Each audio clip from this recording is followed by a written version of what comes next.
Samantala, tila nabunutan ng tinik ang asawa ng dalawa sa Pilipinong peacekeepers nang malamang ligtas na nakatakas ang kanilang mga mister mula sa mga rebelding Syrian sa Golan Heights.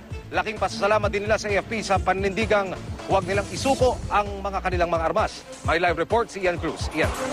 Yes, Emil, labis na pag-aalala ang naramdaman ng mga kaanak ng Pinoy peacekeepers sa Golan Heights, lalo na nung mapasabak sila sa 7 oras sa bakbakan sa mga Syrian rebels. Nakausap nga namin si Mila Escarcha, ang misis ni Staff Sergeant Noli Escarcha, na kabilang Emil sa 40 sundalo sa Position 68 sa Golan Heights.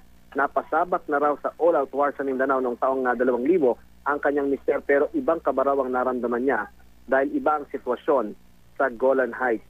Nawalan na nga raw siya ng pag-asa dahil baka maubusan ng bala ang mga tropang Pilipino. Ayon naman kay si Grace Corpus naman, na misis ni Corporal Michael Alan Corpus, iyak nang malaman ng sitwasyon ng asawa. Nangamba raw siya na baka mapaano ang mister dahil may pampasabog na nakapaligid sa Position 68. Kaya naman tila nabunutan daw siya ng tinik nang mabalitaang maayos na ang kanyang mister. Hanggang doon nilang makauwi na ang kanilang mga asawa.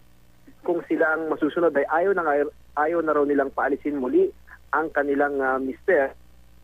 Daw nila ang sinumpaan nilang tungkulin.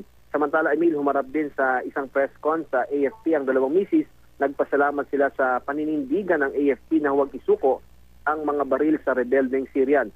Nabatid kay Colonel Roberto Angcan, ang commander ng Peacekeeping Operations Center ng AFP, na nag-resign bilang Chief of Staff ng United Nations Disengagement Force o UNDOF, itong si Colonel Ezra Enriquez. Ayon kay Lieutenant Colonel Ramon Zagala, ang tagapagsalita ng AFP, ito'y dahil sa magkaibang desisyon ni Enriquez at ng commander ng UNDOF sa pagsuko ng armas ng Pinoy peacekeepers. Pero sabi niya kan, nang sila raw nito na administrative leave lamang ang ibinigay sa kanya ng UNDOF commander. Nauna nang sinabi ni AFP Chief of Staff General Gregorio Pio Katapang na dapat imbestigahan ang UNDOF commander. Ngunit ayon kay Angcan, ang DFA ang maaari mag-initiate ng protestang ito sa United Nations. Emil. Maraming salamat, Ian Cruz.